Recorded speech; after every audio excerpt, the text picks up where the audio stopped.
Hi everybody, Jesse O'Kane Perspective with another client question. I actually got a couple more that I want to do too. I've just been backlogged just because I injured my hand, so excuse me for that. So here, client asked or emailed, "Hi Jesse, hope you are doing well and congratulations on the exciting news. If you guys don't know, Elizabeth and I are expecting a baby, so thank you very much. Don't want to take up too much of your time, but we had a quick question for you. So Jimmy came back from boarding in January on his best behavior, smiley face. He was going to place and he was even tolerating Noah. He is now walking in a very busy guy. Lately, though, I feel like he has regressed a lot. He is growling again, and even more surprisingly, is going on furniture in the house he has never been allowed on before. It's almost like he's doing it on purpose to retaliate.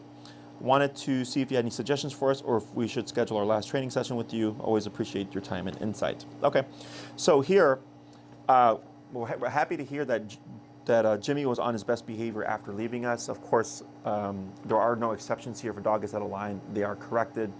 No matter the size, no matter the age, no matter the breed, none of that stuff. We treat every dog the same. If they get out of line, they're corrected, okay?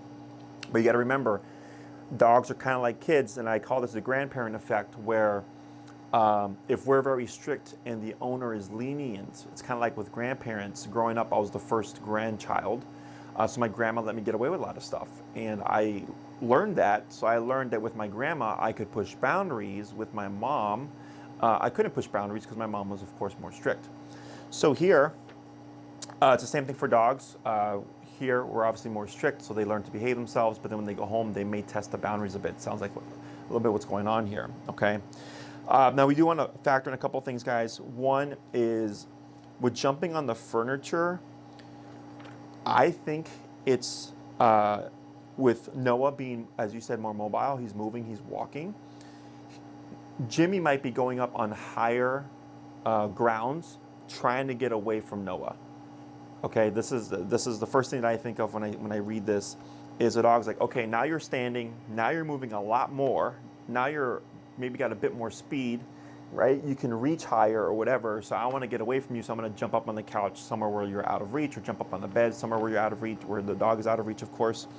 So that's one thing that I would consider, is he's not really doing it to retaliate, but more so to do it just to give more space between him and Noah as an avoidance behavior.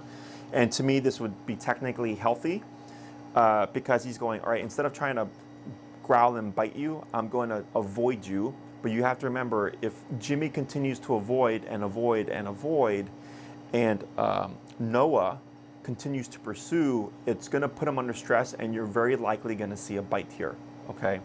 I had this happen in the past with the client.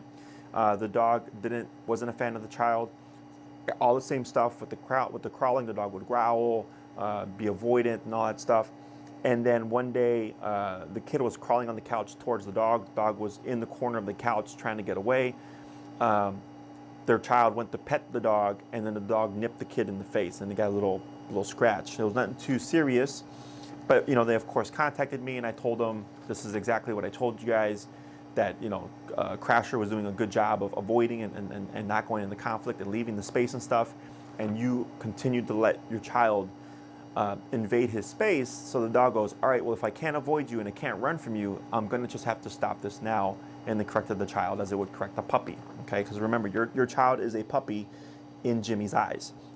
So it doesn't translate well in our world, but you want to think that if a puppy was getting out of line with Jimmy, he would nip or bite that puppy to tell him, I'm not going to tolerate this behavior, okay? The issue, of course, is it doesn't translate well in the human world because we don't have fur. Obviously, biting our kids isn't how we go about addressing things, but in the dog world, it very much is, okay?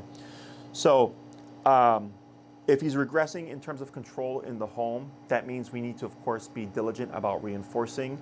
I think what may have happened here is you saw that he was doing well with this behavior, which led to a little bit of complacency and maybe some leniency on anything that we should be correcting and or reinforcing with the remote collar.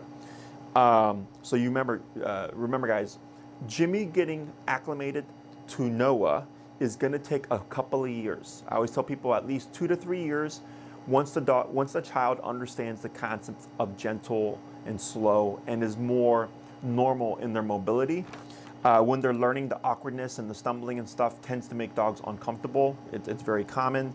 So once kids are kind of established in terms of the movement and stuff, making sure they also learn how to control their energy around the dog, because if they're like, ah, and they're screaming like little kids and running around, that can also make the dog uncomfortable, okay? Now, there are certain things that I expect the dog in time to acclimate to, and you can even pair food and stuff to create a positive association. But there's nothing that can make the dog like or accept the situation. You cannot make Jimmy like Noah's big energy, okay? Now, in time, what can happen is Jimmy starts to see Noah as another pack member, a family member, and then as Noah starts to mature and gets better control of his energy and maybe isn't so frantic,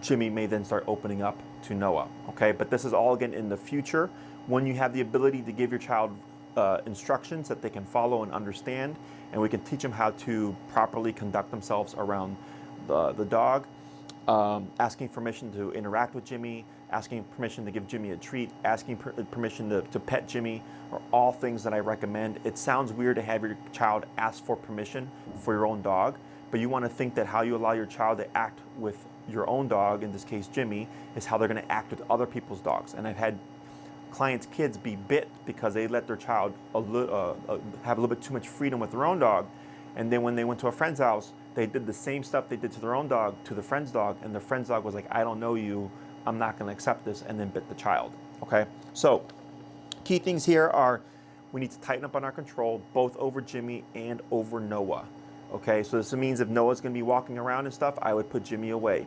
If you're not going to, because I wouldn't put Jimmy in place unless you're going to have the ability to control Noah and say leave Jimmy alone, give Jimmy space. Unless Noah's going to respect and understand that boundary, I would just remove Jimmy from the space and allow Noah to be a kid. And then when Noah's more confined, then Jimmy can be out and he can be on place, depending on how much control you have over Noah at that time. Like if he's in an elevated high chair where he's got to eat his food and he's not mobile, then Jimmy could potentially be loose. But again, having our collar on in case we need to correct anything, and not becoming complacent with things. And this is the hard part for everybody. Is making sure that we're being very strict on our rules and boundaries, on our control with Jimmy, applying our obedience that we've taught, and also keeping an eye on Noah and making sure that Noah's not pushing Jimmy beyond his comfort zone, because that will most definitely end up in a dog bite. And if Jimmy is growling at Noah, technically speaking, yes, you can correct Jimmy, but if Jimmy is growling at Noah, then that tells me you're allowing Noah a little bit too close to Jimmy. Okay, so we can only do so much here. We cannot have our cake and eat it too. I'm very much a balance of what the human wants and needs and what the dog wants and needs. We want to meet somewhere in the middle, because if you do push Jimmy's boundaries too much, we may see a bite attempt or an actual bite, okay? And we definitely don't want to do that, alrighty? In regards to the furniture in the house, again, that to me sounds like he's trying to get away with from Noah. I would first reinstill structure, reinstill the rules, the boundaries, using place, removing Jimmy from the area if Noah's going to be mobile, roaming around, and then see if that alleviates the furniture problem, okay? If it doesn't alleviate the furniture problem and you do all those other things, then you can email me and then I'll say, okay, this is how we're going to go about correcting the furniture stuff. And then of course, if needed, like you said, you can book another training session with us. You do have, I think, one left with us to use, so you can book that at any time, all right? So I'm just with Canine Perspective. Thank you for watching.